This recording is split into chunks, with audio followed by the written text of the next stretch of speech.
Number 105 of the House of Commons Standing Committee on Science and Research.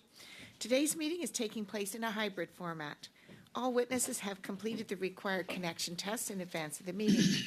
I'd like to remind all members of the following points. Please wait until I recognize you by name before speaking, and all comments should be addressed through the chair. Members, please raise your hand if you wish to speak, whether participating in person or via Zoom. The clerk and I will manage the speaking order as best we can. For those participating by video conference, click on the microphone icon to activate your mic, and please mute yourself when you are not speaking. Interpretation for those on Zoom, you have the choice at the bottom of your screen of either floor, English, or French. Thank you all for your cooperation.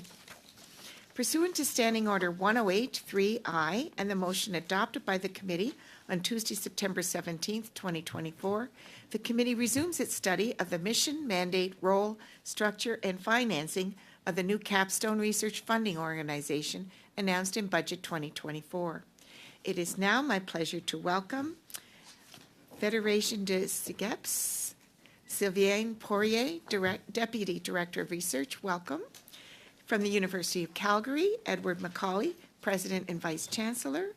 And on the screen, from the University of Saskatchewan, Balijit Singh, Vice President Research, again by video conference. Up to 5 minutes will be given for opening remarks to each of you, after which we will proceed with rounds of questions. Mr. Poirier, I invite you to make an opening statement of up to 5 minutes.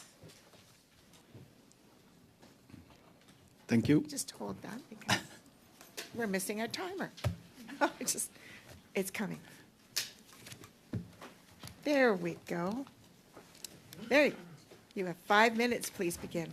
Thank you, Mrs. Chair, ladies and gentlemen, member of the Committee of Science and Research, Mesdames et Messieurs, Madame la Présidente. Ladies and gentlemen, Madam Chair, members of the Standing Committee on Science and Research, I'm delighted to be speaking to you today on behalf of the Fédération des CEGEPS, which represents the 48 public colleges in Quebec.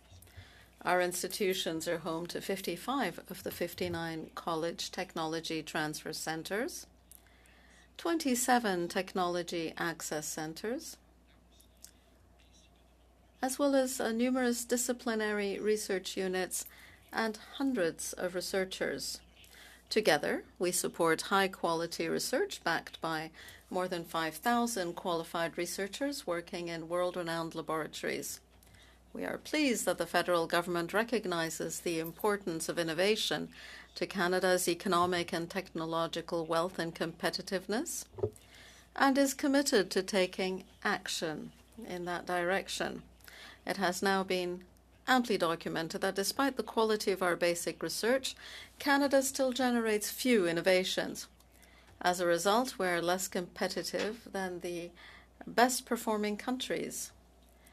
On the one hand, we have universities producing a constant flow of new knowledge. On the other hand, many SMEs are struggling to integrate innovation into their corporate culture and to undertake research and development activities. Those SMEs, which account for 90% of the private sector workforce, are the backbone of our economy. It is therefore crucial that we take these circumstances into account when comparing our research and innovation support programs with those of other countries.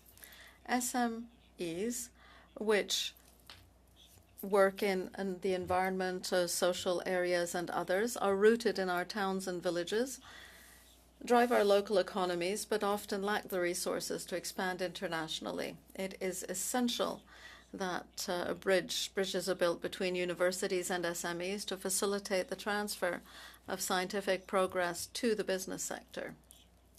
This bridge already exists in the applied research carried out by our CEGEPS, colleges, institutes, and research centers.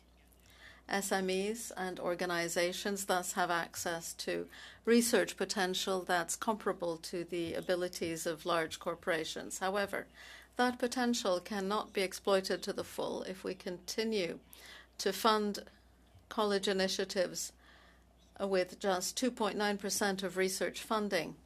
For an SME or local organization, the proximity of researchers and specialist college laboratories, accessible at reasonable cost, can become the foundation on which its growth can be built.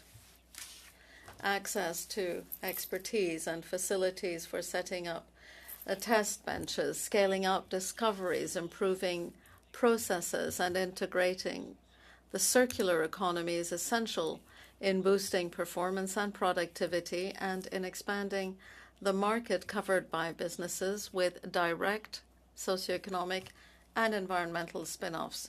Our CEGIPs, colleges, and research teams are present in every part of the region. They already work hand in hand with SMEs as well as with local and regional organizations. They train the workforce that will put in place new practices and technologies while offering avenues where students can interact with research teams and with businesses. The younger generation is actively involved in finding practical solutions to the challenges society faces. As a result, interest in scientific careers is emerging within our institutions. If the government sets up this umbrella organization, the Fédération des Cégeps hopes that it will adopt a neutral, inclusive, and a results-based approach, and that it will have the power to redistribute funding so that every player in research and development can play its role to the full. We also call for governance to include college representation. In conclusion, we can say that a well-funded and effective research, development, innovation, commercialization continuum will contribute to the vitality of our regions, the creation of quality jobs, to Canada's prosperity, and to a fair distribution of wealth. Thank you for your attention. Merci, Monsieur Poirier. We'll now turn to Dr. Macaulay. You have the floor for 5 minutes. Thank you for your invitation today. Merci, j'apprécie l'opportunité d'adresser Thank you. I appreciate the opportunity to speak to this parliamentary committee today. Canada's research-intensive universities. We are Canada's entrepreneurial university, starting over 90 companies in the past 5 years, more than any other university in Canada over this period. And we have one of the fastest growing rates of research funding, with $589 million in externally funded research revenue in the past year. 1/3 of that funding comes from industry and our community, speaking to the relevance of the research that we do. Our scholars consistently demonstrate excellence and transdisciplinary collaboration, which are among the reasons why our external funding continues to grow, and why the prospect of the Capstone Research Organization is so exciting. UCalgary welcomed the renewed investments in innovation and talent, as well as the plan to create a Capstone Research Organization in Budget 24. This investment follows important historical investments by previous governments, both conservatives and liberal, that built Canada's excellent research ecosystem. And when creating the Capstone Organization, I urge you to keep in mind the common definition of a capstone. In building our architecture, it's the stone that lies on top, that adds strength and protects the function of the pillars underneath. If we create an organization that truly reflects the common meaning of a capstone, we will have a better research ecosystem in Canada that will flourish, attract investment, and build new partnerships with sectors across Canada and internationally. The implementation of a capstone organization that increases synergies across the granting agencies and includes governance structures supporting interdisciplinary and mission-driven research is a big enhancement to Canada's research ecosystem. And as you consider the implementation of the new capstone, I have 4 requests for this committee. First, establish governance for the capstone that maintains a balance across the scientific disciplines and is inclusive of all actors within the research ecosystem. The implementation of a capstone organization recognizes that science is not siloed and has the potential to result in better integration of processes across disciplines, with streamlined access to international partnerships, and with resource mission-driven and interdisciplinary research for the 21st century. Some coordination gains were made through the Canada Research Coordinating Committee and the Tri-Agency Institutional Program Secretariat, but results were limited. Both entities encouraged coordination, But integration without governance relies on relationships for progress. Greater integration is achieved when governance demands it. And the capstone, therefore, must be equipped with a clear mandate, structures, and resources to facilitate integration across the granting agencies. Second, move toward more harmonized processes across the councils over time without disrupting research cycles during transition or unnecessarily losing discipline-specific cultures. A healthy harmonization of processes and systems across the research ecosystem is a positive opportunity, and in fact, there are many benefits. Third, maintain political independence of funding decisions and the core commitment to academic freedom, peer review, and the free pursuit of knowledge. Federal support for research in Canada is based on rigorous, independent review that rewards the merits of applications and is considered the best practice internationally. Maintain this political independence for both discipline-specific and mission-driven research. Funding decisions should always be guided by scholarly excellence based on competitive applications and merit-based peer review. Finally, the capstone mission-driven and interdisciplinary research should be funded through a new envelope rather than redistribution of existing granting agency funds. This will ensure Canada is best positioned to compete on a global scale.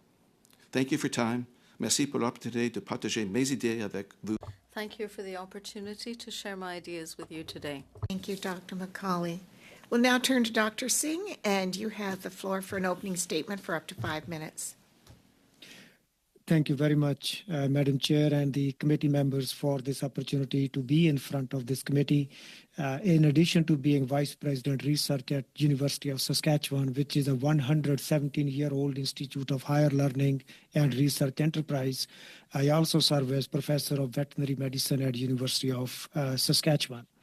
I had the privilege of being a member of the advisory panel on Federal Research Support System, which was commonly called Bouchard panel.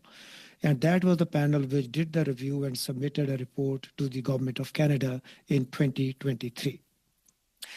Today, I appear in front of this committee as a representative of University of Saskatchewan, although I will refer to the findings of the Bouchard panel report in my testimony and during the discussion. Before I talk about the capstone organization that is being proposed to be set up in the country, I want to make a couple of comments on the report itself. Since the report was submitted, the Government of Canada has taken a number of actions on the report that I thank the government for doing that. The first and foremost is the investment in funding graduate student support and also the postdoctoral fellow support. As we know, the lifeline of any innovation system are the young talent that we grow domestically and also be the home to the top talent that comes to Canada from around the globe. They will not come to Canada if we do not have a well-funded program to support them. In addition, the Government of Canada also made a commitment to grow the funding for the tri-councils in our country so that our investigators can continue to get the best grant support to do the type of science that they do. The last point I will make, because I'm at University of Saskatchewan, which is home to two of Canada's largest research facilities, the first of them being Vaccine and Infectious Disease Organization, VIDO, that did a commendable job during the pandemic in protecting the health of the Canadians, and the Canadian Light Source, which is Canada's only synchrotron located in Saskatoon. I appreciate the step that Government of Canada is taking to create the major research facilities framework to provide sustained funding to some of our largest and most globally recognized research facilities in our country. Still, we have lots of work to do. We know Canada suffers from innovation gap, productivity gap in comparison to our peer G7 group countries or the OECD countries when we measure ourselves against them.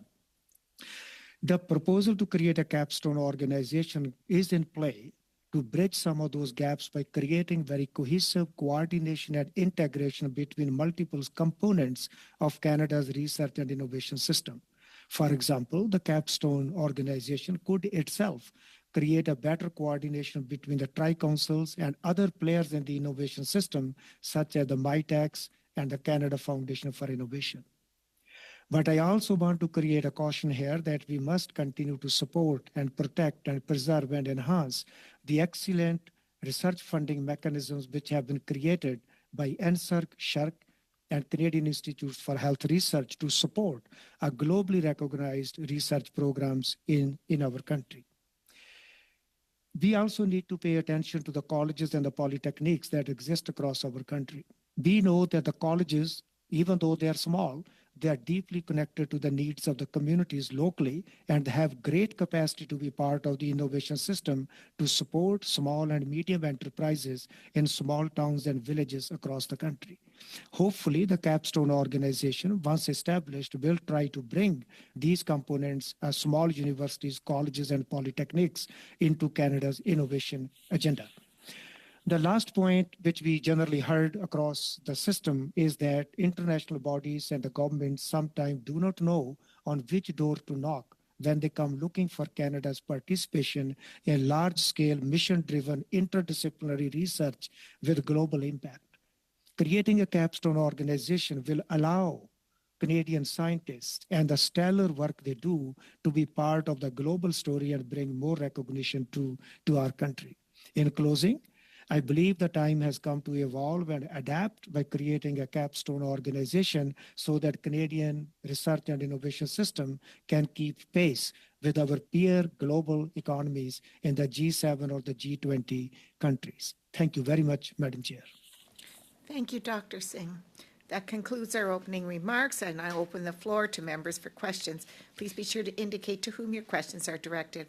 So we'll start with our 6-minute round, and we'll start that with MP Lobb for 6 minutes. Madam Chair, and thank you to everybody that presented today. My first question is to, is it Mr. Singh? I can't see the Dr. Singh. Yes, the Canada Research Coordinating Committee. From what I've heard from previous guests, and I think guests here today, it didn't quite live up to the expectations. And you're part of the committee. What do you feel the failings were there, or maybe they aren't failings? They just didn't do enough. What are your thoughts there? Thank you very much for that question. The committee did not succeed as much as the system thought it will. As President Macaulay has also made a comment that the committee was left to the relationship of the leaders of the individual organizations to work together and develop programs. There, however, have been successes in creating interdisciplinary large-scale programs through that particular body. If we really want to achieve the type of integration and coordination within our system to eliminate the gaps between various funding players and the innovation leaders within Canada, we need to have a very robust governance system into place in the organization that will demand that level of integration and coordination. So CRCC did what it could within the mandate and the scope it had, but it did not have the type of empowerment to undertake large-scale changes to the system. That's what my impression and understanding is. Committee that was set up, how many people were on that committee and how many staff were involved on that committee? CRCC was comprised of the presidents of the councils who had a rotating chair responsibilities as well, and they were supported by the staff from these bodies as well. Okay. Now the capstone, is it going to be different people involved, or is this the same casting characters just under a different umbrella, different name? Capstone will need to have a totally fresh way of looking at organizing this body. It needs to be very inclusive. It needs to bring a fresh set of leaders into the organization. Yes, the leaders of the councils from NSERC, SHARC, CFI, and the CIHR will have a role or maybe a membership on this particular capstone body, capstone organization, but the governance piece will need to be very separate, independent of the councils which we currently have in front of us. When you guys were putting this together, did you come up with a budget in your mind that would Because there isn't a whole lot of details on the budget. So do you have a budget or an estimate that this would be each year?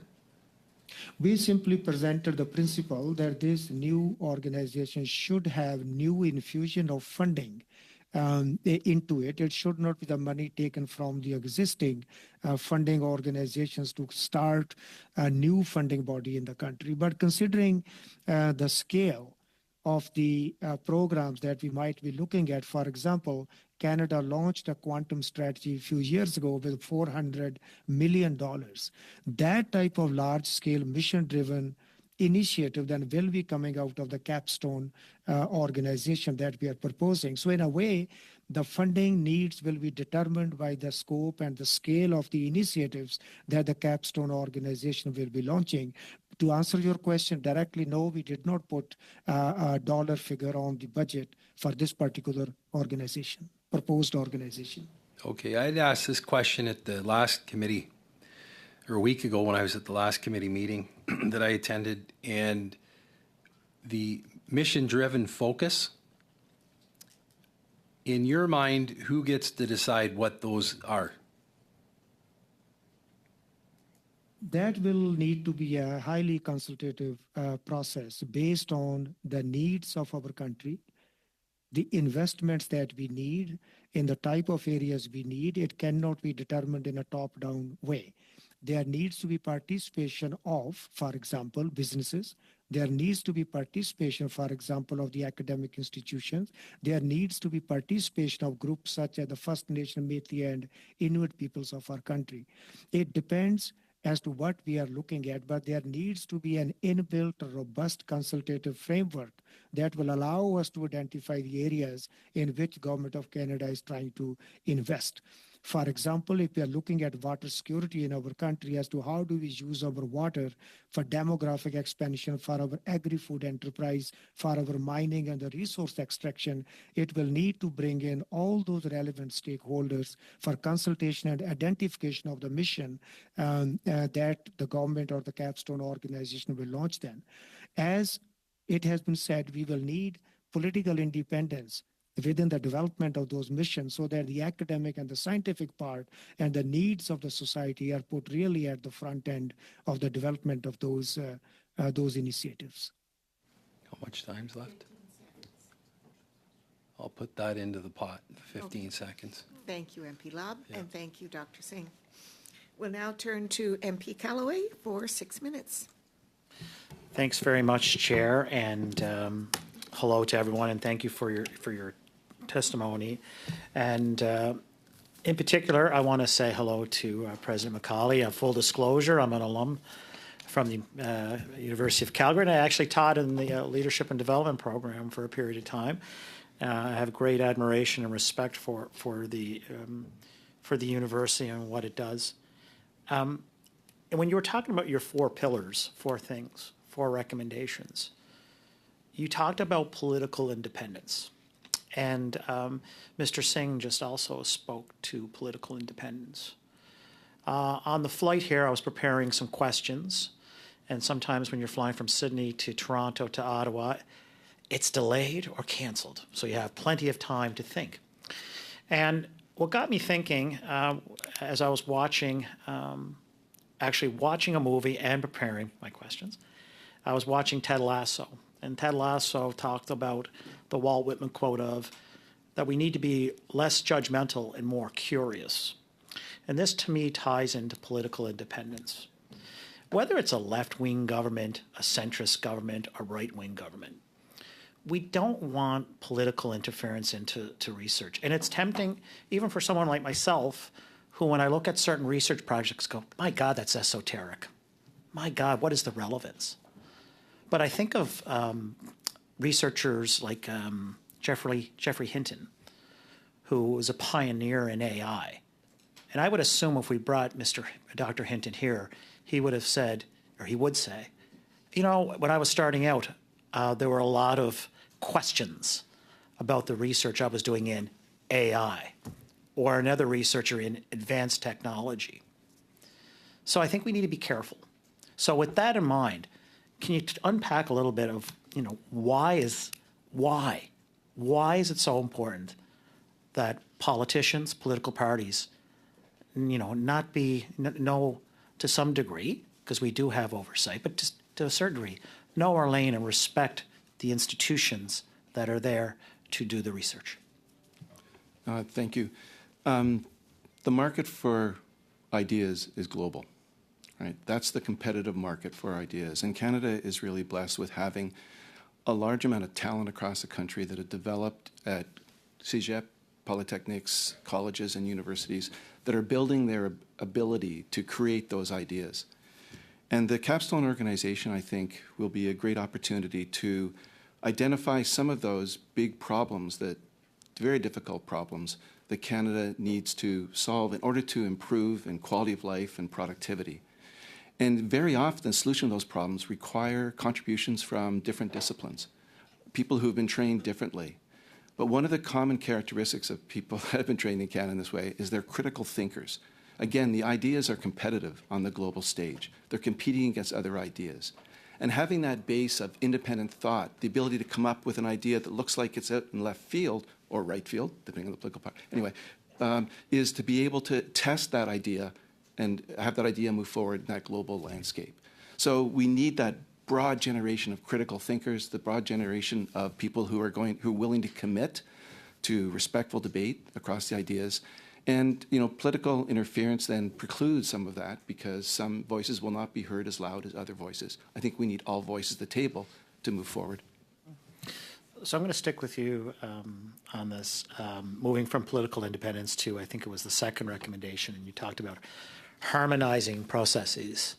So, understanding what that is, but can you unpack that a bit for us as to what you would like to see in the word harmonization of processes across different research bodies? I mentioned some of the big challenges that Canada faces in terms of solving, for example, the productivity gap that we have. Very often the solutions to those problems come from a combination of different disciplines. And right now we have the tri-councils, which are very effective, NSERC, SHIRC, and CIHR.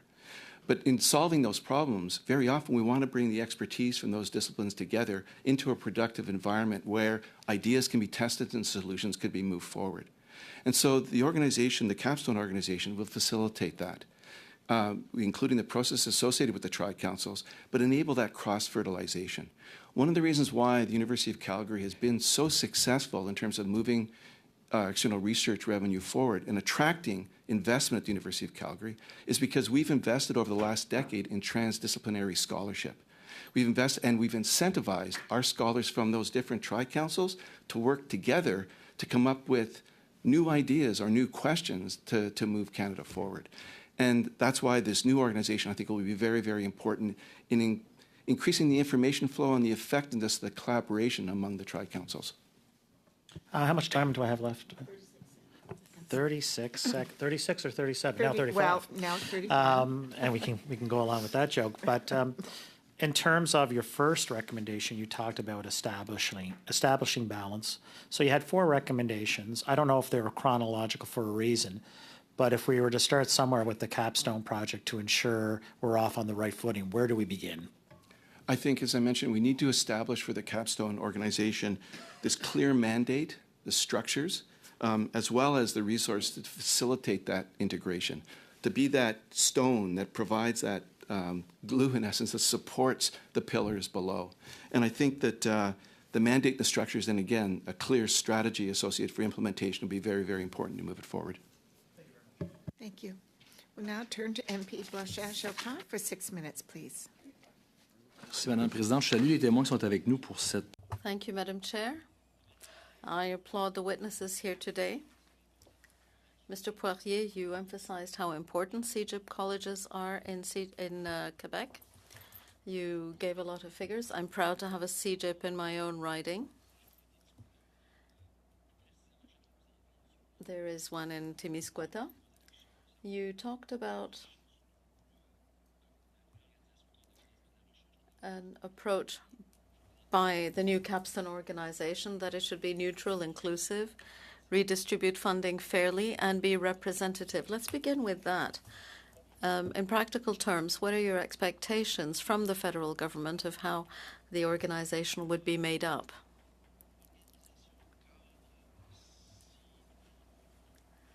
if the capstone organization is to achieve the results and goals of increasing productivity in Canada and helping to spur wealth and growth, it should ensure that all stakeholders in research, be it basic research, applied research, innovation, commercialization, at any of it, there should be a voice for all stakeholders so that funding can be distributed fairly, projects distributed fairly, and so it can be ensured that the continuum is maintained and knowledge development becomes an application, goes to application of knowledge, so that knowledge which is discovered can then be applied and benefit Canadians. You talked about representativeness. I imagine that you would like to share your recommendations with the federal government and be part of the advisory body appointed by the government in October 2022. The report states how important CEGIP's colleges and polytechnics are as key stakeholders. You were completely ignored as a representative member of the advisory committee. Is that reasonable? If the ecosystem is to be truly represented, can colleges and CEGIPs be left out? I believe the committee that carried out the study put its finger on the problem accurately. It was perhaps lacking a comprehensive vision that covered the continuum as a whole. Yes, we would have liked a more active voice in the committee. And of course, the same goes for funding organizations and other organizations. Whenever funding comes up, colleges should be present and heard. They should have the opportunity to play a proper role as bridges between basic research and innovation in businesses. There are colleges everywhere. They already have ties to businesses, and they can take on that role. Mr. Poirier, there was a public demand to consult you. After the Bouchard report was published, that report was tabled in 2023. And at that point, the government undertook public consultations at the end of June, when most, if not all, of your establishments are closed for the summer. And there were 30 days for those consultations. Is it realistic for government that says it takes science seriously to consult organizations while they're closed? I don't know what the government's intent was. I can't judge it. Perhaps there was a lack of understanding of how colleges and CEGIPs work in Quebec. Yes, June is not the best month for consultations, and the result of it was that the Fédération was unable to consult its member colleges. So we turned to permanent members who could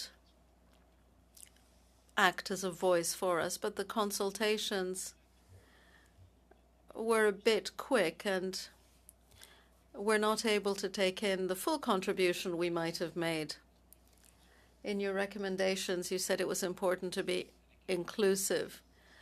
And yes, it's one thing not to judge, but you can observe the effects. There was a very quick 30-day consultations when most colleges were closed. So members who might have made themselves heard would have been heard had this been done differently. Quite, and in this case, our members were unable to be asked reflect on a coordinated response and come up with a joint answer and joint views. MP Cannings, the floor is yours for 6 minutes, please. Well, thank you all for being here with us today. You know, it's as Dr. McCauley said, this is a kind of an exciting moment when we're getting to talk about a new way of funding science in Canada, and hopefully a better way. And I'm going to turn to Dr. McCauley just to try to expand on some of you had 4 points that you mentioned, and especially regarding the governance piece, because that's, I think, critical off the top. You mentioned that there should be, voices from all sectors, all actors. How do you see the scope of that? We have to maybe balance the size of a board, for instance, or how do we get those voices heard in there? Because this is what I've heard from some groups. That's their main concern, is that they had felt whoever they were, their voices weren't being heard in the previous system, and they wanted to be part of this new body. Yeah, getting the structure correct, I think, is very, very important for it to support those pillars that I was referring to. And I'm sure the government and the consultation has brought in information from all different sources as to what that should look like. And I wouldn't guess as to where the government is in that right now in terms of identifying it. But clearly in the capstone, my understanding is that there would be, for example, a CEO, and there would be a board. And like any well-functioning unit, the board would have representation from across the research ecosystem, which is very deep and broad in Canada. It would be diverse. And it would also have the opportunity in its governance to get information from the people who are actually creating the new knowledge and are coming up with the solutions to the problem. So feedback from the investigators across the country in those different components of the research ecosystem will be very, very important.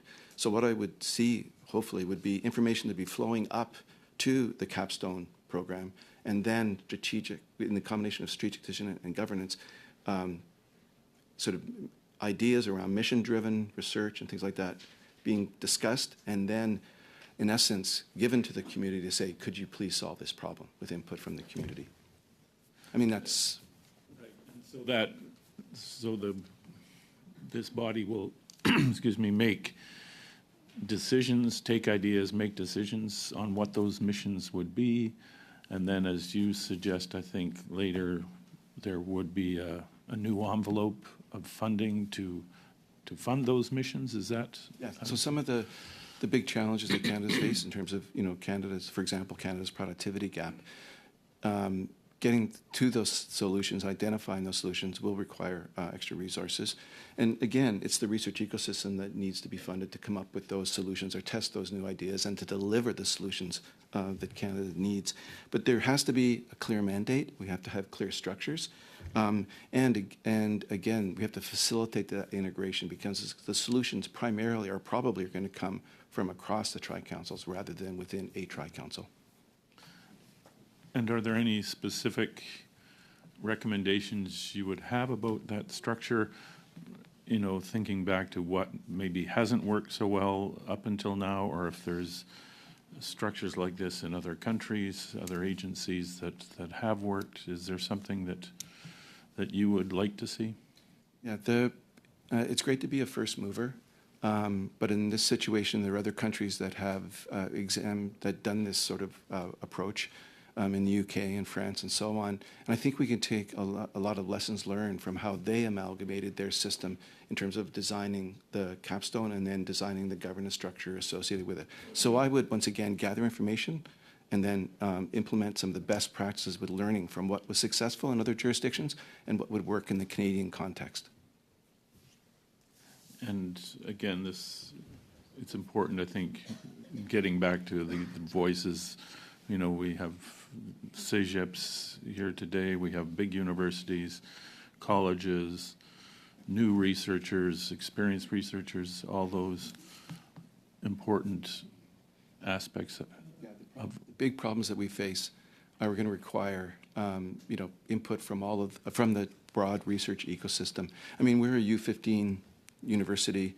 In our jurisdiction, once again, we collaborate extensively with polytechnics. We help to support the research endeavors in our community through help with animal care, with research policies, research security issues, and things like that. So we work with our colleagues across the research ecosystem to actually build up the capacity of that research ecosystem. And that's what a research university can do in a community. 7 seconds.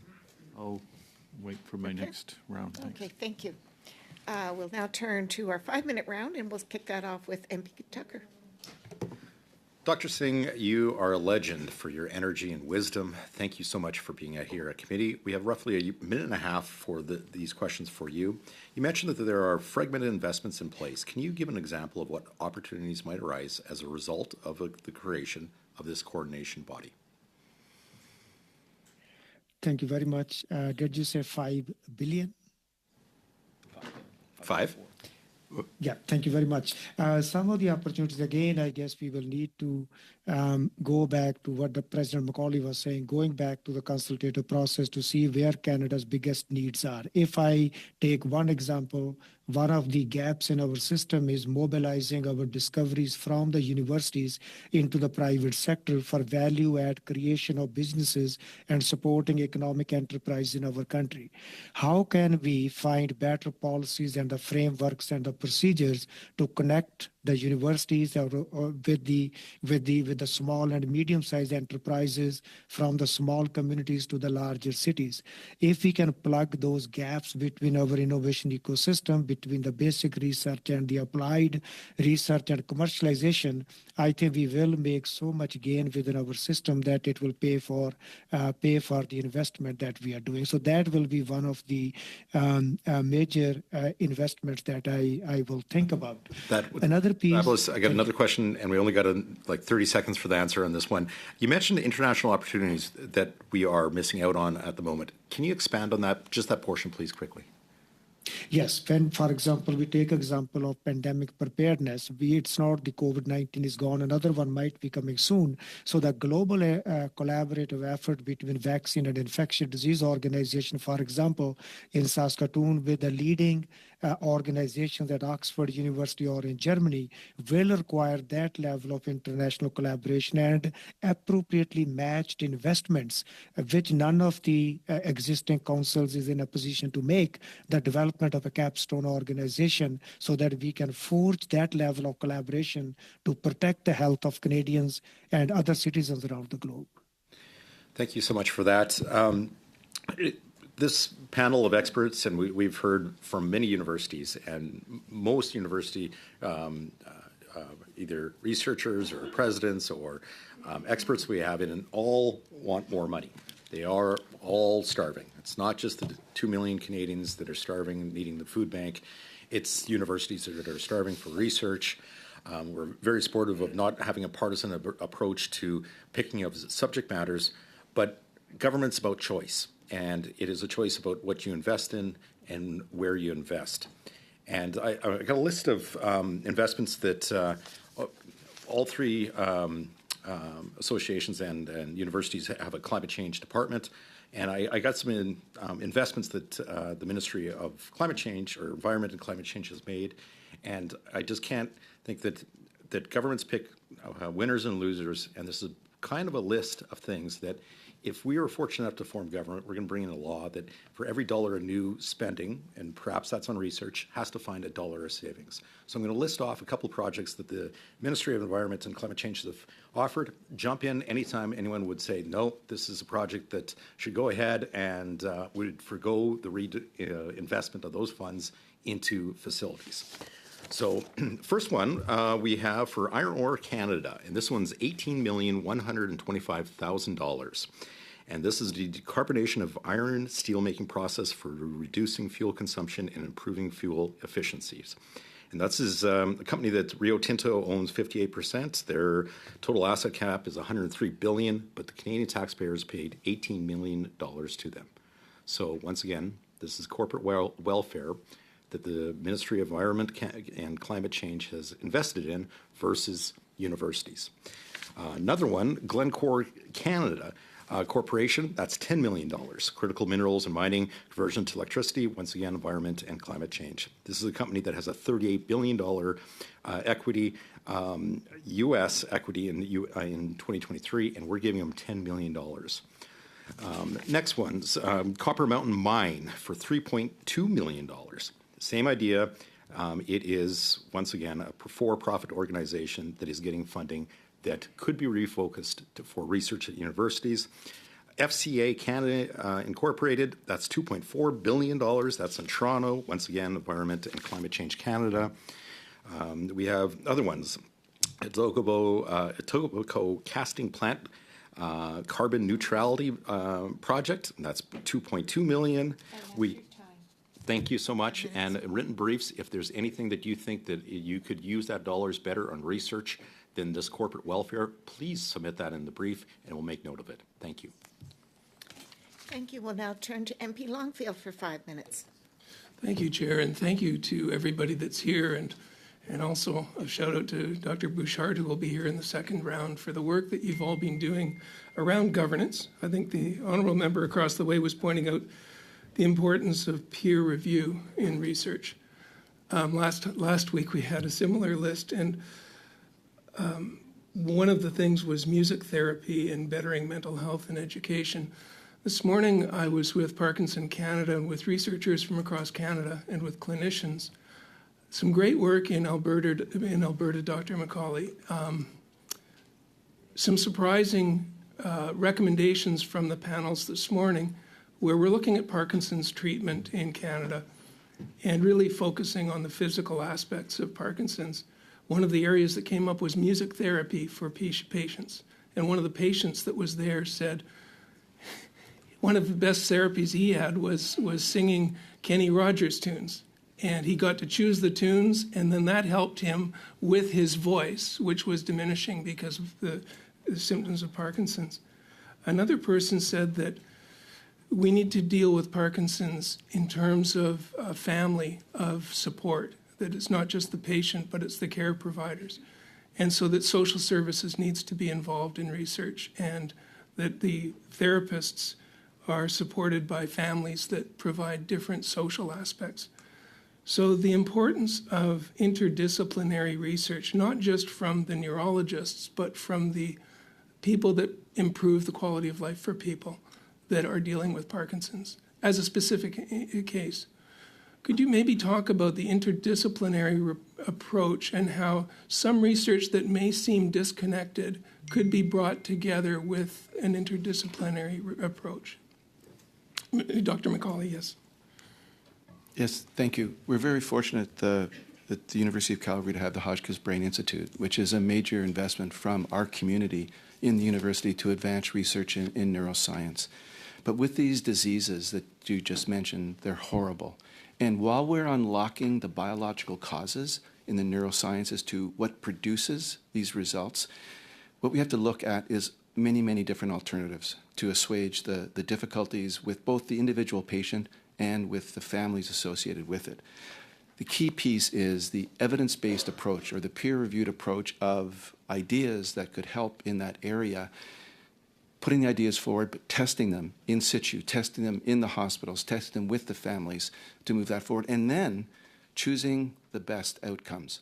Again, while we figure out some of the root causes and while we figure out some of the better therapies, again, it's the multidisciplinary approach of bringing these different pieces of the environment that the patient is in, the track record of the patient's experience or the individual's experience throughout their lifetime, what they've been exposed to, things like that.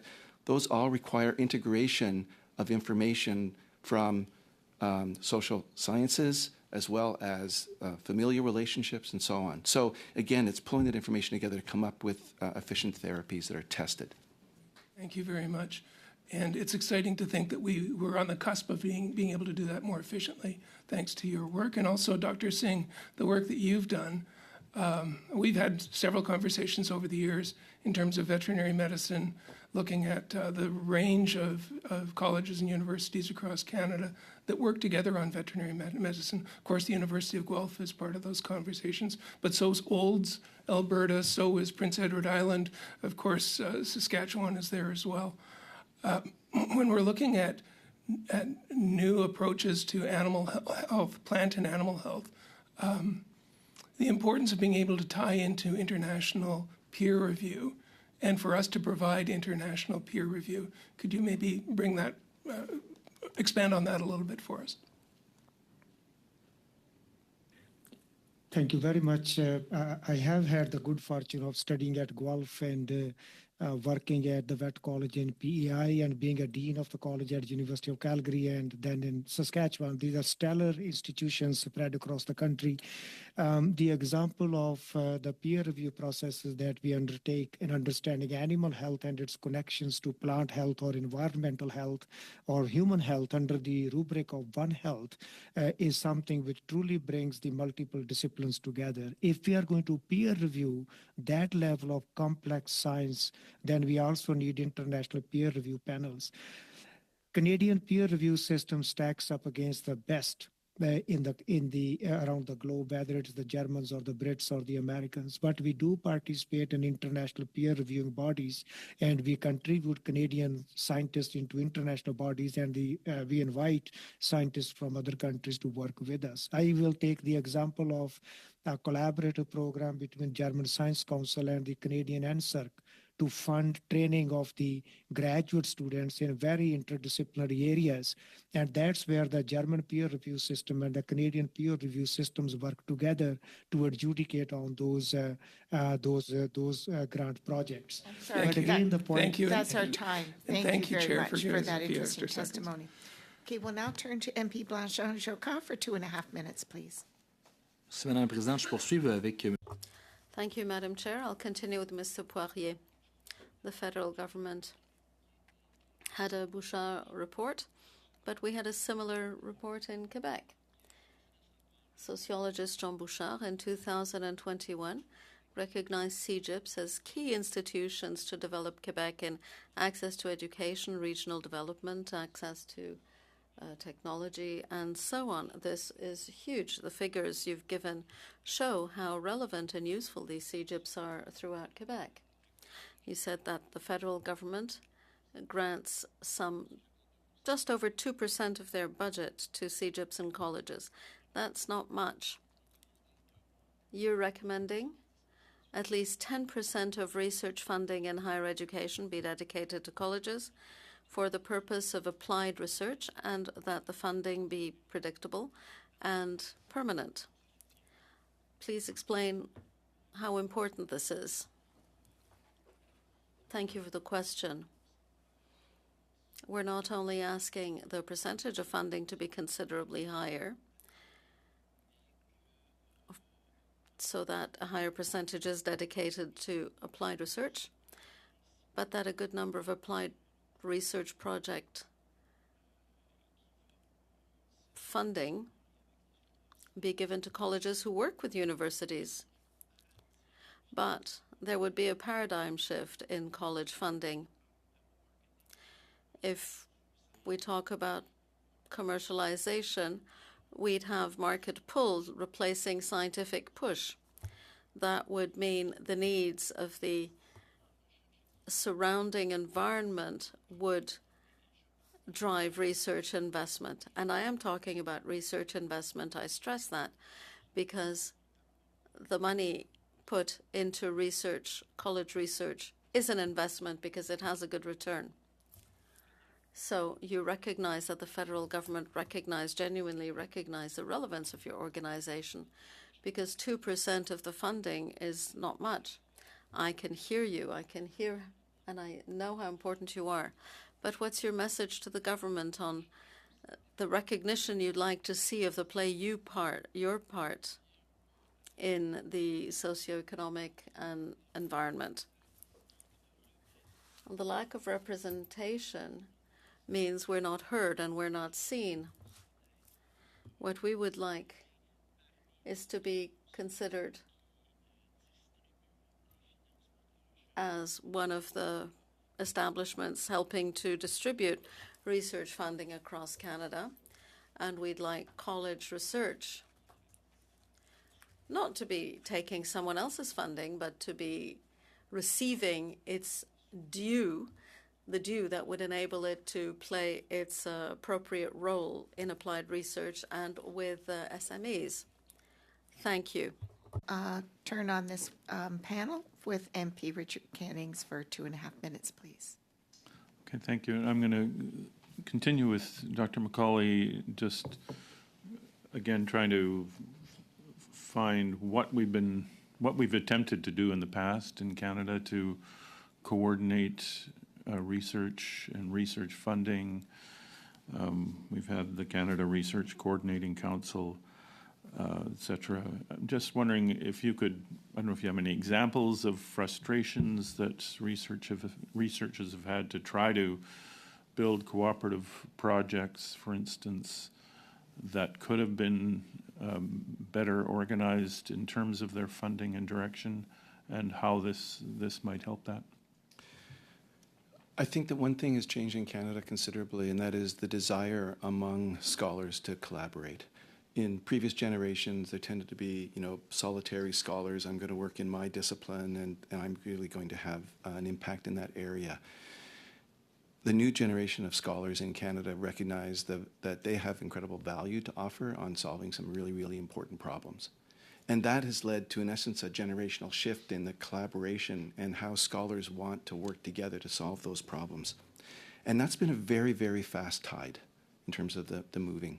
And it is a challenge for granting organizations that are built up in terms of NSERC, CIHR, and SSHRC that have specific mandates and have delivered incredibly for Canada in terms of discovery research to be able to anticipate those changes at the global level. And I'll give you one example. We were involved in a project that was bringing together, I won't give the area of the project, but bringing together interdisciplinary work from the US, from Germany, and from Canada. And it was a challenge to get our Tri-Council to get their head around the magnitude of that problem. And the new Capstone organization would be one-stop shop for that in terms of engaging with international partnerships to facilitate that. That was driven by the scholars up into the organization, and having that opportunity to collaborate across the council, I think, would be beneficial. But that has been a change, a sea change in collaboration across the world in a very, very short period of time. And I would assume that even within one of the tri-councils, like, say, NSERC, I mean, I know there's been collaborative grants. I was peripherally involved in a big environment ecology one in the Yukon. But what you're talking about is broader than that, across all these disciplines between countries. Is that the kind of thing? Exactly. I mean, think about if we're going to mobilize a capacity around Arctic research in Canada for our sovereignty, for our safety, and so on. Bring together those disciplines from a variety of areas to conduct research. Where do they go to get the funding for the field experiment, or for the legal analysis, or for the societal analysis, or for work with Indigenous populations? How did we actually pull that together? And I think the Capstone organization would provide that governance as well as a structure and the mandate to actually go after some of those bigger problems. Thank you. Thank you to all of our witnesses, Sylvain Poirier, Dr. Edward McCauley, and Dr. Balit Singh, for your testimony and participations in the committee study. If you have any additional submissions you would like to make, you may make them written submissions to the clerk. We're always happy to receive them. We'll suspend briefly now for our witnesses to leave, and we'll resume with our second panel.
Very excited to hear our next panel of witnesses, so we'll get underway. It's now my pleasure to welcome as an individual Frédéric Bouchard, Dean Faculty of Arts and Science from Université de Montréal, and from the Canada Foundation for Innovation, Sylvain Charbonneau, President and Chief Executive Officer. Up to 5 minutes will be given to you for your opening remarks, after which we'll proceed with rounds of questions. Dr. Bouchard, I invite you to make an opening statement of up to 5 minutes. Merci, Madame la Présidente. Thank you, Madam Chair.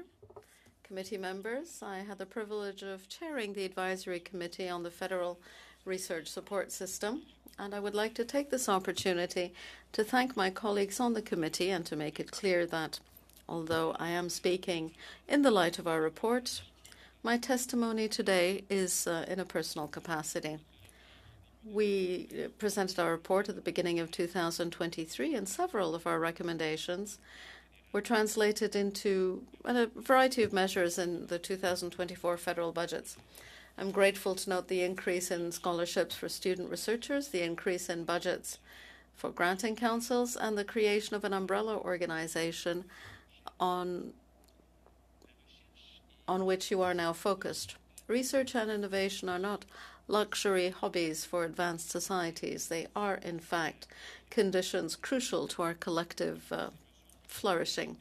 These budgetary measures are crucial to guaranteeing the well-being, prosperity, and security of our communities.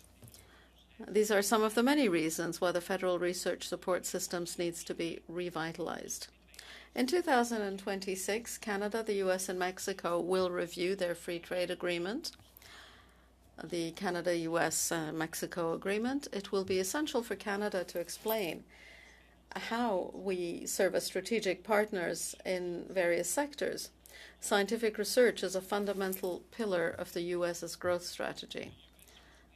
The U.S. CHIPS and Science Act, approximately $280 billion US dollars, and the Inflation Reduction Act, approximately $800 billion US dollars. These policies aim to anchor advanced manufacturing operations and scientific preeminence back in the U.S. More broadly, this renewed ambition supports the whole knowledge pipeline, from basic science to applied science to innovation to commercialization to national security. More broadly, substantial investments strengthen their National Science Foundation, their National Institutes of Health, NASA, and so on. There is also increasing public and private support for humanities and social science research in various agencies to make sure that the U.S. will have access to the best human capital available. Put simply, like other ambitious countries, the U.S. is anchoring its future well-being, prosperity, and security on talent, on research, and on innovation. How important is Canadian science to American science? According to scientific co-authoring data, Canada is the number 3 international partner for U.S. scientists, all fields combined. Given Canada's size, a third place is nothing to sneeze at, but we used to be number 1 around until about 1995 or so. As the Naylor and Bouchard reports have shown, there are many reasons to pick up the pace in the race for talent and ideas. I'm emphasizing here one of those reasons. Canada must invest in research and innovation to ensure that we remain a priority partner and avoid becoming a vassal economy that would succumb to brain drain. Afin de répondre aux défis émergents, in order to respond to emerging challenges and take advantage of unprecedented opportunities, we recommended the establishment of an umbrella organization to support interdisciplinary mission-oriented research and international cooperation. This was also enable granting councils to redouble their efforts to support non-oriented research, which is essential to the discovery and training of talent. well, for example, Capstone could launch mission-driven funding calls for advanced materials research with U.S.-supported partners. Such funding calls could demand an interdisciplinary component to make sure ethical and policy insights propel technological developments and could support novel university-industry partnerships in Canada.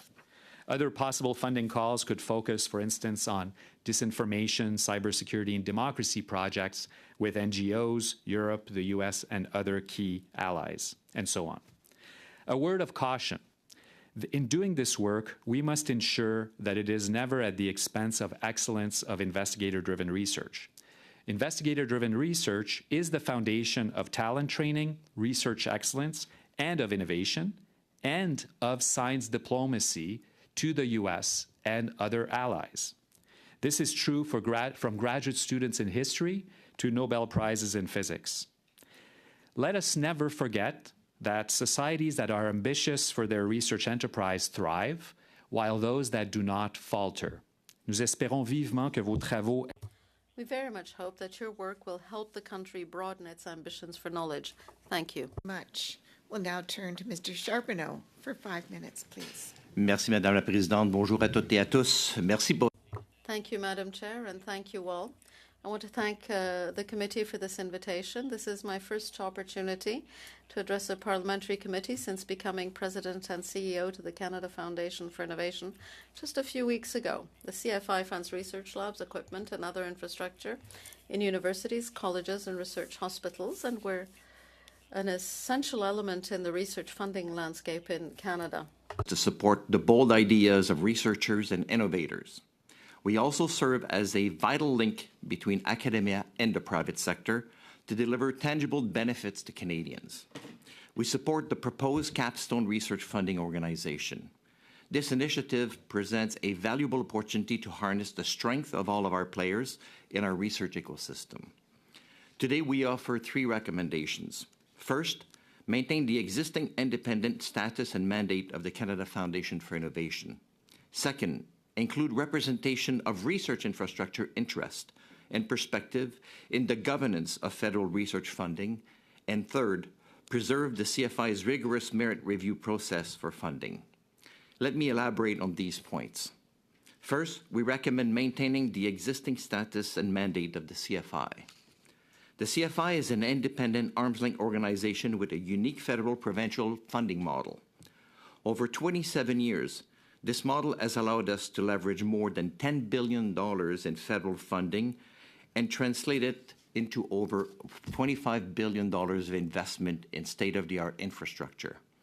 These successful programs help Canada achieve its research goals and priorities. Our second recommendation is that the governance of federal research funding should include representatives with deep knowledge of research infrastructure to ensure this perspective is considered in the capstone activities. With its own expertise in research infrastructure, the CFI is also ready to collaborate with the Capstone organization to help develop a comprehensive roadmap for research in Canada.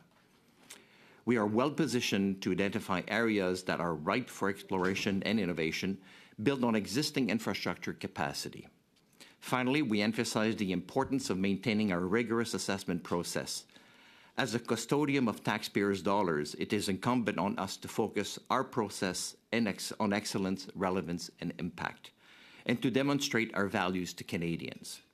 Let me provide you with a few examples on how our investments have been translated into meaningful outcomes. CFI invested $35 million in state-of-the-art equipment that allowed the University of Alberta virologists to develop vaccines for hepatitis C, a disease that cost the healthcare system about $160 million each and every year. Or look at the Niagara wine industry, which in 2019 contributed over $1 billion to Canada's GDP. It has benefited from process and product testing in CFI-funded labs in both colleges and universities in Southern Ontario. J'aimerais également mentionner Chantier Chibougamau. I would also mention Chantier Chibougamau, a lumber company in Quebec that applied research insights from a CFI-funded facility to create a new line of engineered wood products and 250 new jobs for the community.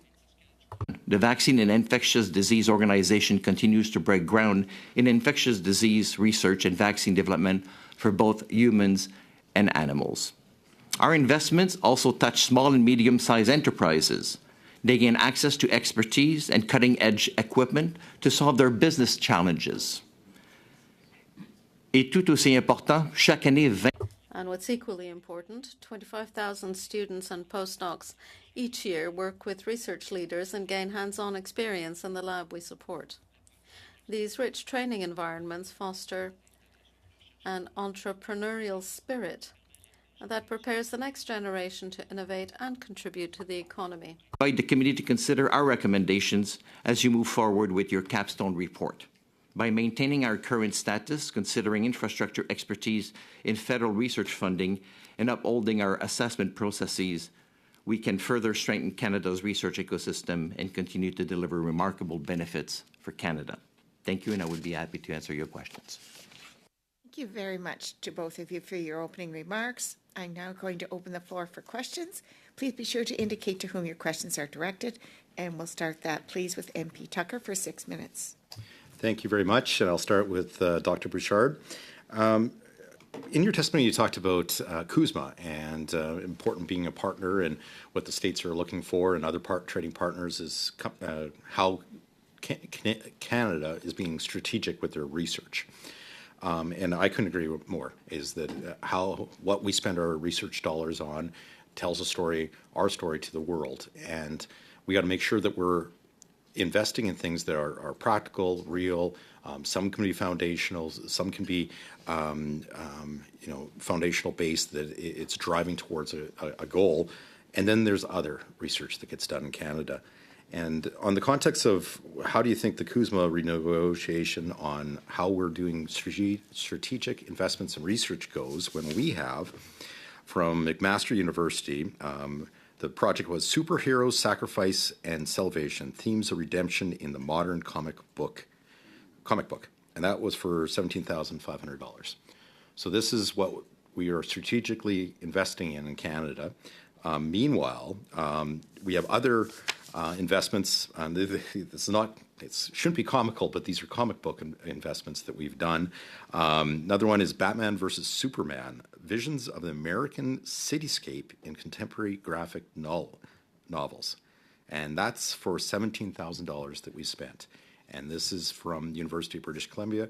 And I mind you, this is just from earlier this year, Vancouver Sun. This is where the title of the article, BC Drug Superden produces fentanyl for here and abroad, but charging suspects proving to be difficult. And that was in October 21, it was reported in the Vancouver Sun. As we invest in research that's looking at Batman versus Superman for $17,000, where dollars could be either put into research on, hopefully, if it's crime reduction, that would be perhaps a strategic investment for our country, but that's not taking place. And the last one, and then I'll get your comment on those three, is that history is magic. The importance of history and memory in Harry Potter. And that's for $17,500 as well. And that's McMaster University. And this is, you might have heard on CBC that it was reported in Hamilton becomes the latest Ontario city to declare state emergency over homelessness and other crises. So you have money going to study Harry Potter in a community that CBC has declared a state emergency over homelessness. Don't you think strategically we could be investing in better projects? Thank you for the question. Not knowing these projects, I'm not going to comment on those projects in particular. But more broadly, most prosperous countries support this kind of research in social science and humanities, and they do so for two reasons. First of all, they do it for developing.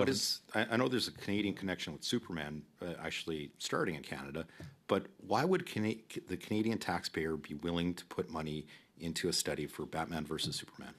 So most of these dollars go to supporting graduate students. So these are supporting, people in training, acquiring skills in communication and critical thinking, in creativity, and these skills are, portable skills. And proof of that is that I don't know these projects in particular, but Ubisoft, the game company, when it set shop in Montreal, one of the first things they did is they hired medieval history grads to develop one of the games in Assassin's Creed, right? So these games, and Batman is in the DC universe, so I'm not going to say that the Marvel universe will hire these grads, but there is some expertise here that it has value in the media industry. Same thing with Harry Potter, but again, beyond the specifics of these projects, which we know actually that they do have commercial value, even if they didn't, there is some valuable training of the talent here. So I would look at these projects. That's a very, very thin line to draw, that there might be a grad student that gets a job in gaming world that would work. Madam Chair, that is, the witness isn't being respected here. I think he's given us his opinion and his answer, which is very informed, and we don't need to be belittling him at this committee. I'm not belittling anyone, my honourable talking to colleague, the but chair, we were not to talking. you. I'm comfortable with a thin. I'm comfortable with the thin line I'm drawing because these are actual cases. And so there's a question about in the cultural sector, which is a big economic center in Canada, be it video games, be it the movie industry, be it the cultural industry, and a lot of these projects, the students there, beyond the knowledge that they're acquiring, they're developing skills that do have economic value in the private sector afterwards. These would be some of the people that I don't think the brain drain concern would be heightened, because we are looking at strategic investments for the benefit of Canadians. And it highlights the three examples of taxpayers' dollars. And it was mentioned earlier that sometimes the federal money gets paired with provincial money, and $10 billion can grow into $25 billion. Well, there's only one taxpayer, and the taxpayers of this country are sick and tired of their tax money being wasted in research that go into Batman versus Superman, Harry Potter, and a whole host of things that we have real issues in Canada that aren't getting researched. I think we should look at the talent base that is being developed, and this is in fact human capital that is being developed, and this is why most European countries, the US, the UK, are investing in research in these kinds of topics, not because they want to learn more about Batman or Harry Potter, but because actually it's a good way of developing the talent base. If you allow an analogy, if you do CrossFit training, one of the exercises is flipping tractor tires. Now, it's not because you're expected to flip tractor tires every day, but because it's a very efficient way of developing muscle mass. Well, these kind of master's thesis and PhD thesis are CrossFit for the mind. I mean, they're basically developing the talent base beyond the domain expertise that is being developed. Research. Thank you, Bouchard, for making that point. We'll now turn to MP Jazik, and you have the floor for 6 minutes. Please. Thank you so much, Madam Chair, and thank you, Dr. Bouchard, for answering Mr. Tucker's question so effectively. And now perhaps we could get back to Capstone. Clearly, the concept, I think, we all understand. An overarching body supported by pillars to coordinate research activities, specifically with international collaboration and also on a mission-driven basis. But having said that, I would really like your opinion on how this should be structured. We've talked a little bit about the board of Capstone, obviously interdisciplinary, et cetera, there is a request for funding specifically, as I understand it, for the projects that Capstone would be announcing after full consideration. But what happens to the tri-councils? I don't quite understand. Will they continue to receive applications for research, or is there some mechanism to ensure that applicants, researchers, are so aware of the Capstone's priorities that in future researchers will attempt to fit into one of those priorities, or will there be sort of two sets of research activities that will therefore require a board for each of the tri-councils and a CEO to remain? Because on the face of it, it looks like a bit of duplication. So could you just flesh that out a bit?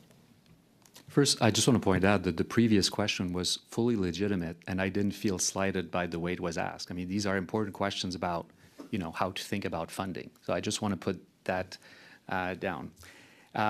First of all, so in terms of the structure, I guess the best model to look at is the UKRI model. So the United Kingdom did some sort of capstone reorganization.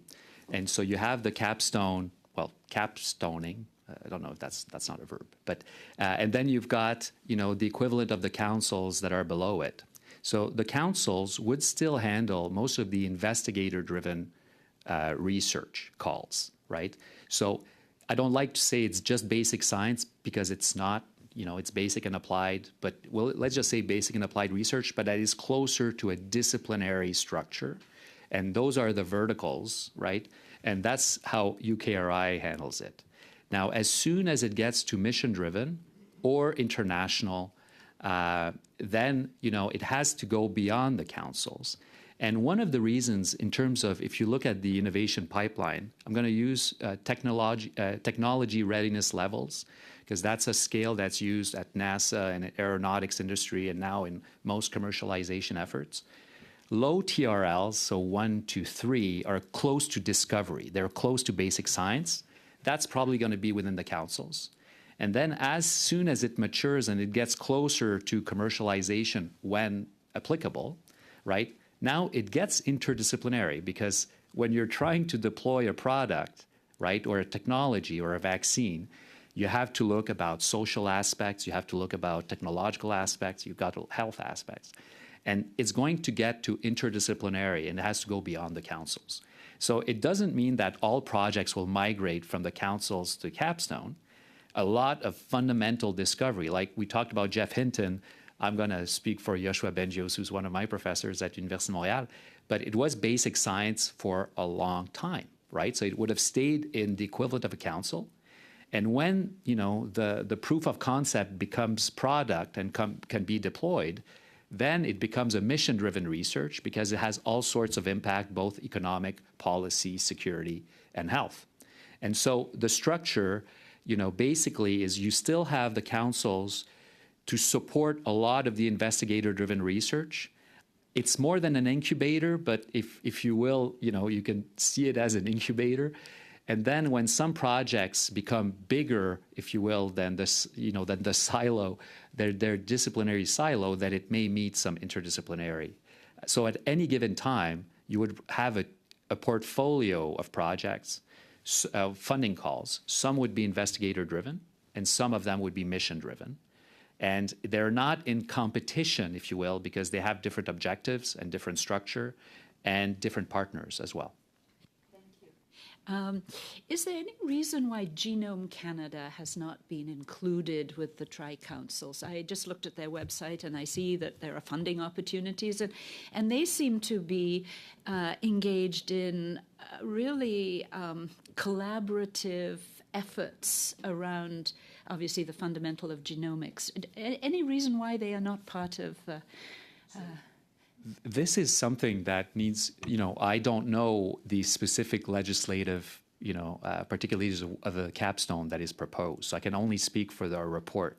So in our report, we pointed to CFI, MyTax, Genome, but there are other organizations and nonprofits, right, that are currently essential partners in the research and innovation portfolio, but that aren't coordinate enough with other agencies. CFI is very close to the councils, but the other agencies that has a different legislative structure. So basically, Capstone, one of its main, objective will be to coordinate with outside actors such as CFI, MyTax, and Genome, but also with different departments within government. So one earlier in the discussion, and I'm happy if somebody wants to ask a question because I think time is running out on this one, but if you want to ask about the budgeting of this, and we thought a little, we don't have the numbers, but about, what in terms of human resources and efficiencies that could be gotten through a capstone organization. But maybe we can get through this later. That's excellent material for another question.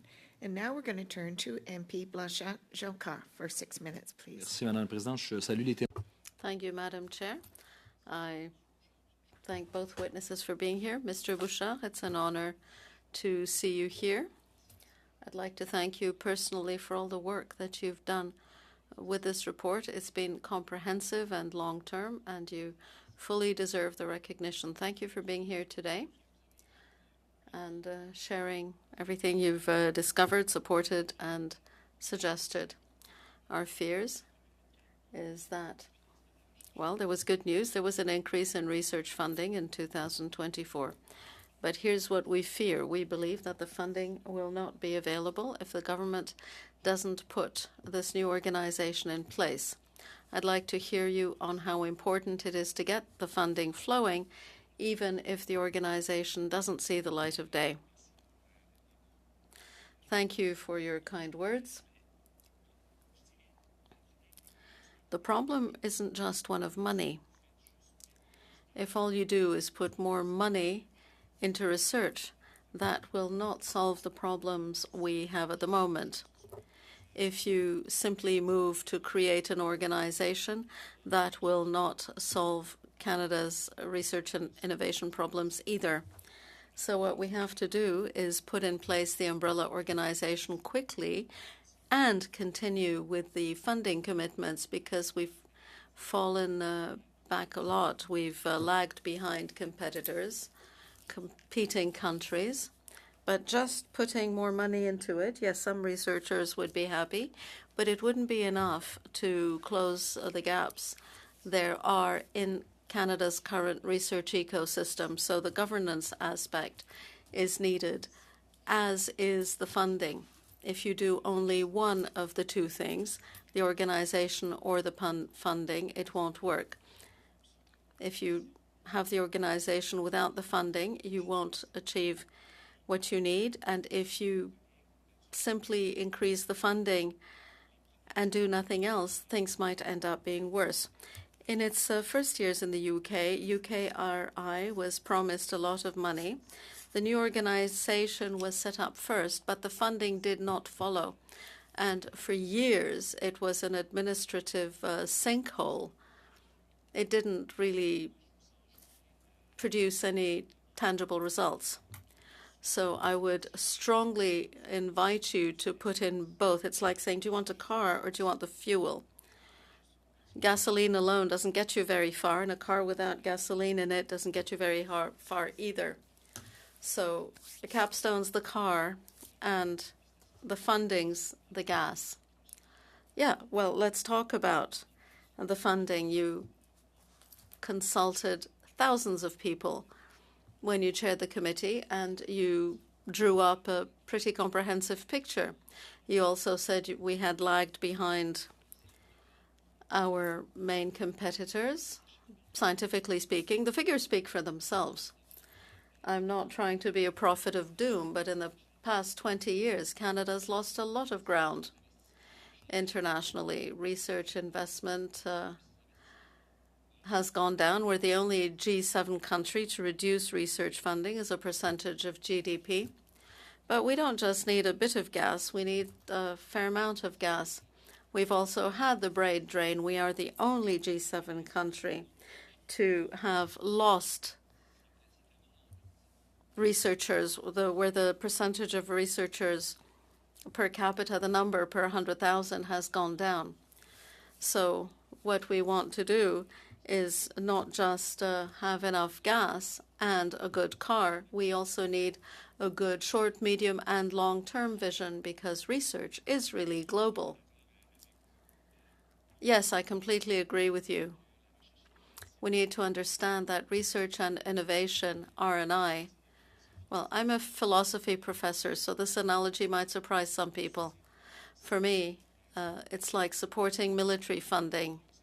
At some point, you have to ensure you have sufficient national capacity to support the national interest. You can't say, well, we'll deal with the spending later, or we'll focus on this later. We need to maintain robust capacity in real time.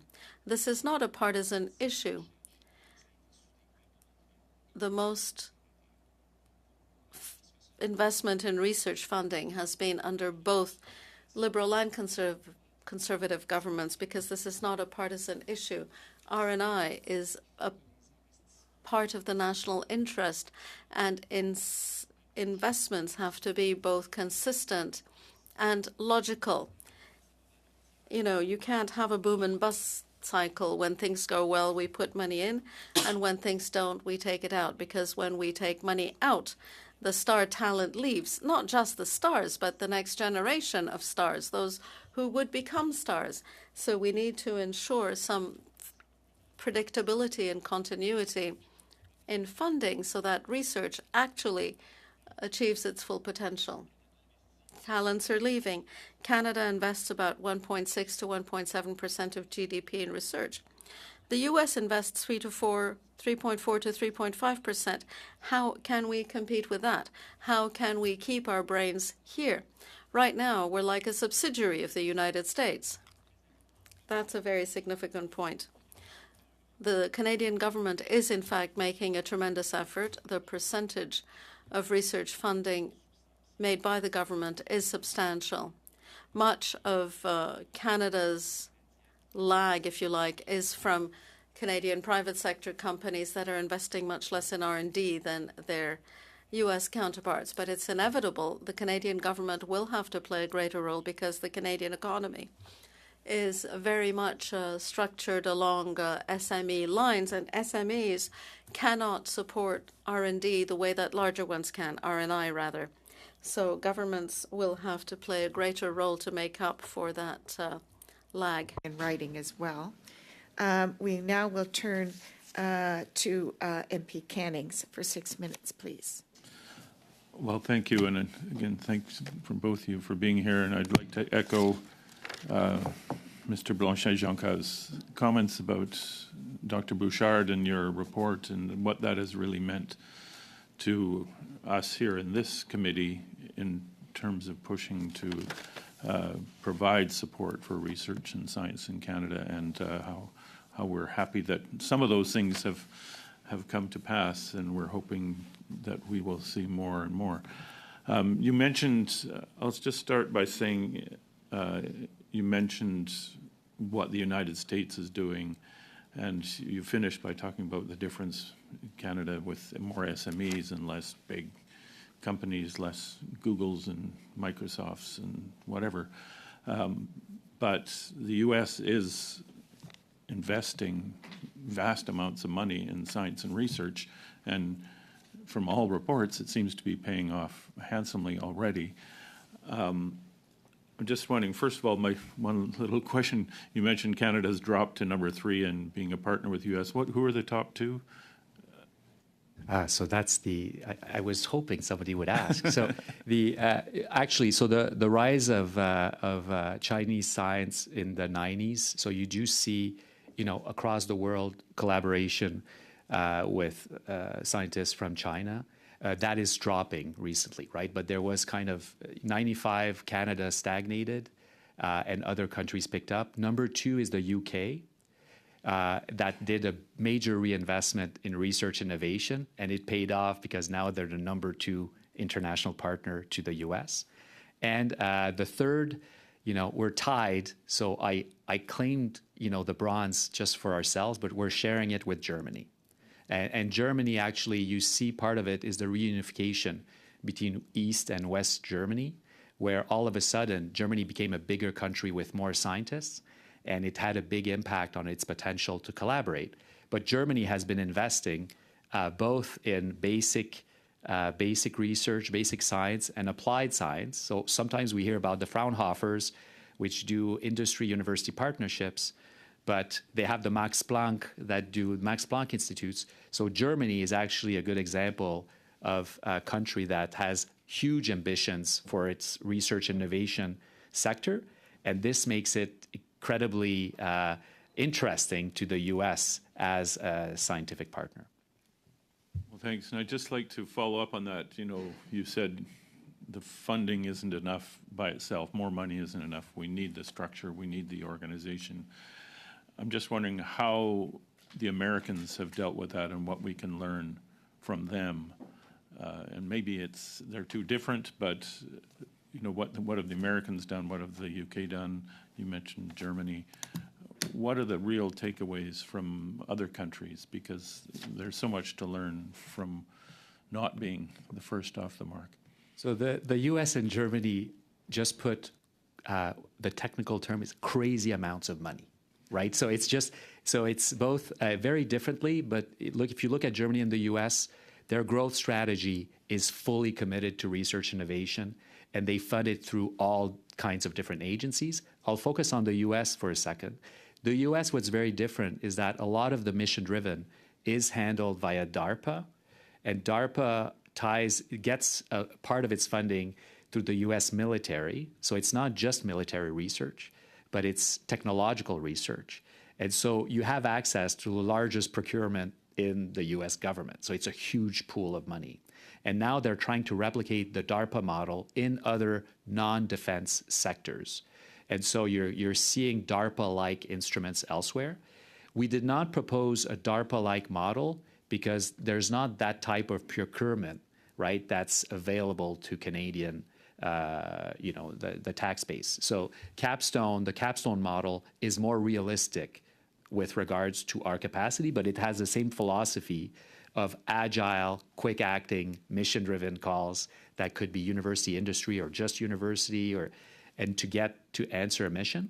France and the UK are more alike. I mean, they have very different organizations, but they've invested significantly historically. The UK, the private sector plays a larger role than in France. But they have agencies that they've been nurturing through time. Same thing with the US. The NSF, I think, is 70 years old. So they much rather put more money into an organization to reinvent it. We don't have access to as much resources. So this is why we went through a slightly different model with Capstone. And I'd say Capstone looks a bit like UKRI. So it looks like the UK model with differences, but that's kind of the structure that it resembles. 34 seconds. Okay. I guess just how you envision when we have mission-driven calls for funding, who applies? Is it individual researchers say, I want to be part of this, or is it the groups of researchers get together and from all across the spectrum? Actually, and this is the part where I can say what I think it should be, but I have no idea what's in the actual legislative framework.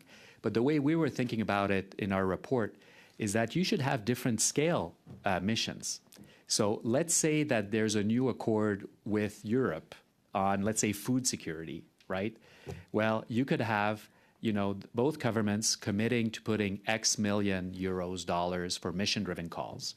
Capstone would get that envelope and then, would say, we're looking for, and it could tier it depending on how its scientific directorate would see what has the more bang for your bucks. But it could say, we're going to be funding $50,000 exploratory projects. We'll be funding 5 million projects.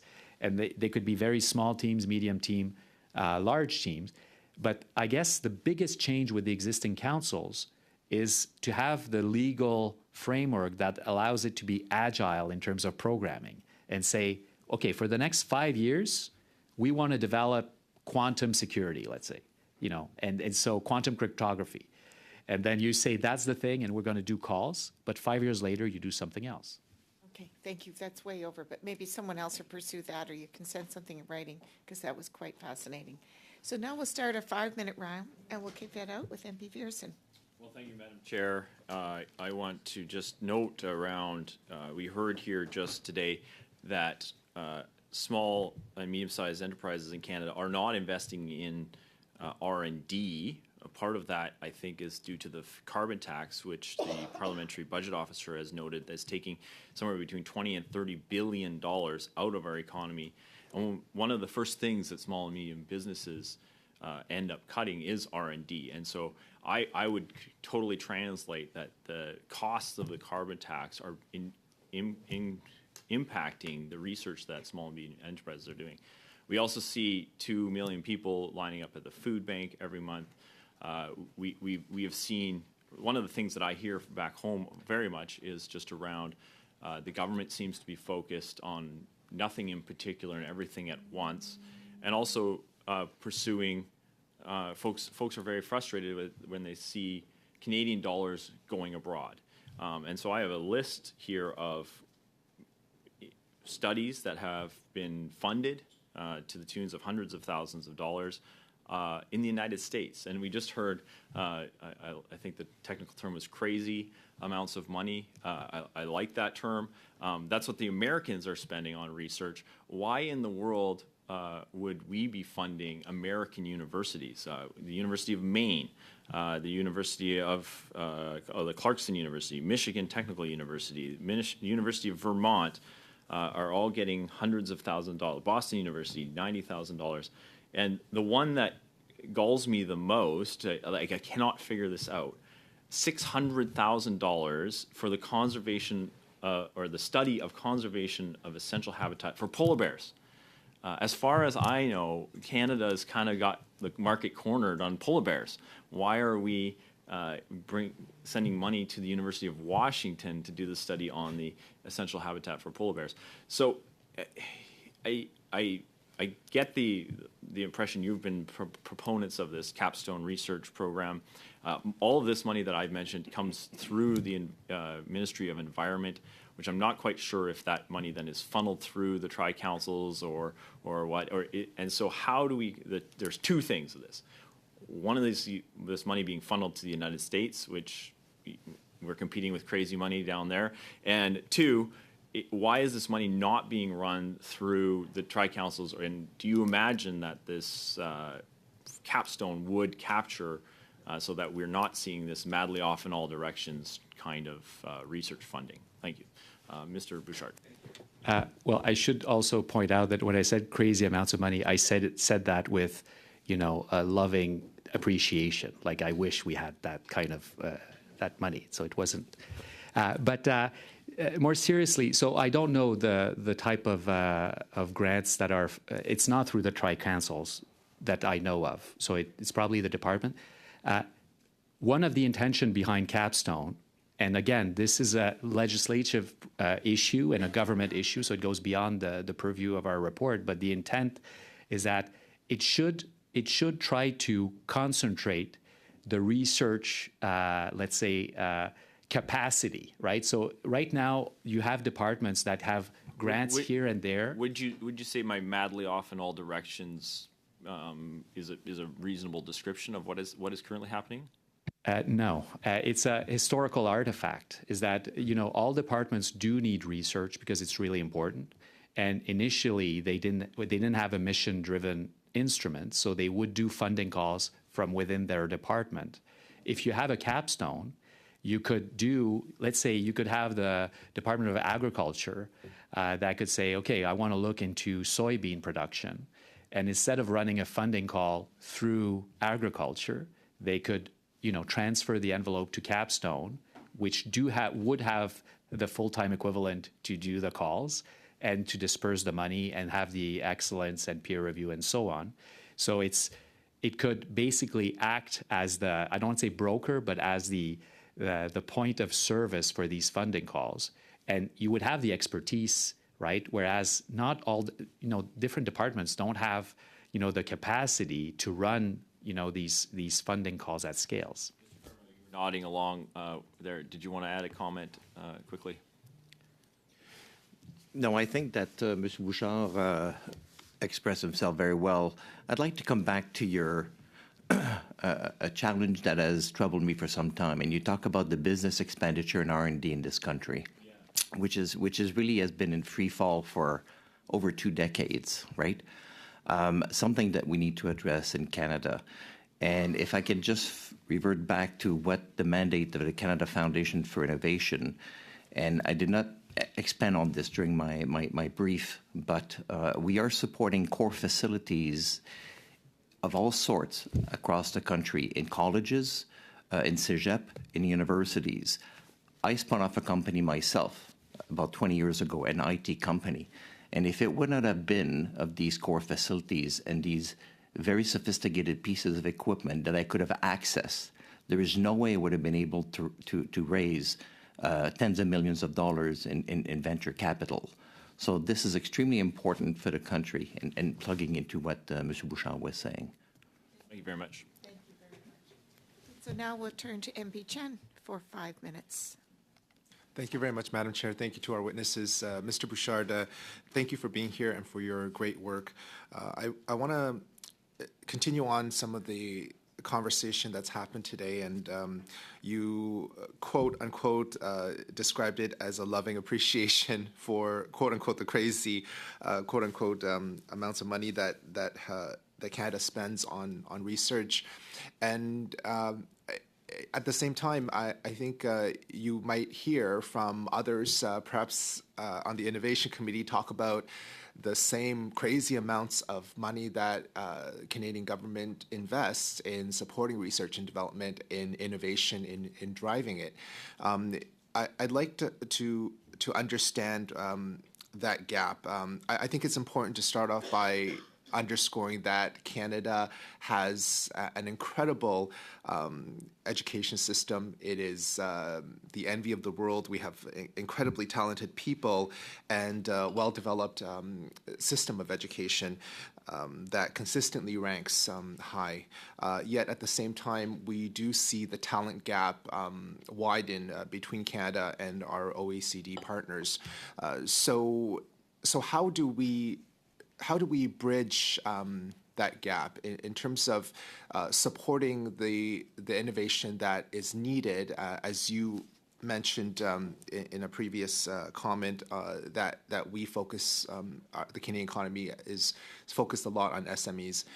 How do we bridge that gap between this great investment in research that we are doing, that perhaps, yes, we should continue to do more on, and ensuring that these talented researchers and workers of the future economies are going to stay in Canada, are going to help develop the next generation of technologies and innovation that are going to support our economy.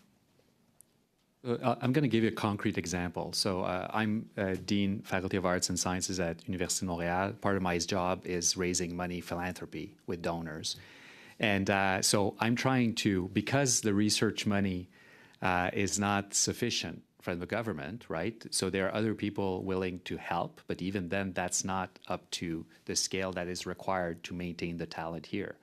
I had managed to get a $6 million endowed chair for one of my chemistry professors. Young star, awesome. Okay, so I got the money. I'm telling him, like, I've got it. You're going to benefit from this. This is an endowed chair. You're getting money. Well, I didn't tell him forever, but an endowed chair basically means that you have the capital and you're just using the interest to fund the research. He got an offer from Germany. He left for Germany. He took 3 of his PhD students, right? He was very thankful. I mean, he was nice about it. Like, thanks, Dean Bouchard, for trying this. But, Germany is paying me for a brand new lab. And he left with his graduate students who are not German, right? These are Canadian students, and they could have a nice lab in Germany. And he works on batteries. And I can guarantee you, in 5 years, he'll have some patents in Germany, and we'll be licensing them here. And this is when we talk about the government is doing a lot, and I am extremely grateful. I think the additional investments that have been announced in the last budget will go a very long way in making us competitive. But before these investments, we were in the league, if you will, but we weren't competitive. And so we were losing out concretely talent that we desperately need to keep in Canada. With the creation of Capstone, it's to modernize the system, to create the coordination, the agility that is needed. How do you believe this can help play a role in, beyond investing more funding to innovation, to research, to science? How can the organization play a role in also bridging that gap? So right now, if you want to coordinate with, let's say, CFI, with MyTax, with Genome, so let's say, depending on the project, you have other external actors that you want to connect to, there's already good coordination between each council and CFI, but then you would have Capstone talking to CFI to see, can we work together to simplify things? You could have a link to MyTax. It just simplifies leveraging other actors in the ecosystem. It simplifies discussions with the provinces, and this we can get to with CFI, a lot of the money is actually provided by the provinces as matching funds for infrastructure, right? But all of these discussions are happening in a diffuse way, and so now you would have some of it that would be in capstone, and that would help, identify goals, identify priorities, and move on to these strategies, and then leverage the other partners so that they can add additional funds beyond government money. To go back to your example about oh, okay. Thank you. We've allowed each one to go over because it's just such wonderful testimony. But okay, so now we will turn to MP Blanchard-Joka for 2.5 minutes, please. Merci, Madame la Présidente. Je poursuis. Thank you, Madam Chair. I'll continue with Mr. Bouchard. You know how important progress is. You've been chair of organizations on knowledge. You want applications in French to be treated fairly in the federal system. How do you envisage the implementation of your recommendations to the effect that French research should be as beneficial as English? How can a capstone organization play a role in ensuring that French language knowledge and research is both carried out and disseminated? I can give you avenues for consideration as to mechanisms. The percentage of research carried out in French. I'm not talking about Francophone researchers, but research carried out in French. It varies a lot with different communities in social sciences. More researchers do their work in French than, for example, at NSERC.